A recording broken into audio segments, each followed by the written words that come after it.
99 سالہ خاتون کے یہاں 100ویں پڑپوتے کی ولادت۔ امریکہ سے تعلق رکھنے والی 99 سالہ مارگریٹ کالر نامی خاتون کے یہاں 100ویں پڑپوتے کی ولادت ہوئی۔ مارگریٹ کالر کو ہمیشہ سے بڑے خاندان کی خواہش تھی۔ ان کی یہ خواہش اس وقت پوری ہوئی جب انہوں نے اپنے 100ویں پڑپوتے کو گود میں اٹھایا۔ ان کا کہنا تھا کہ اکلوتا ہونا بہت مشکل ہے، اس لیے چاہتی تھی کہ میرا خاندان بڑا ہو۔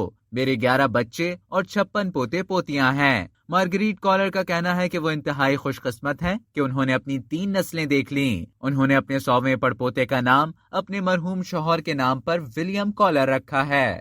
اب تک کے لیے اتنا ہی۔ مزید اسی طرح کی دلچسپ معلومات حاصل کرنے کے لیے ڈیلی جنگ کے YouTube چینل کو سبسکرائب کریں اور فیس بک کے پیج کو لائک کرنا نہ بھولیں۔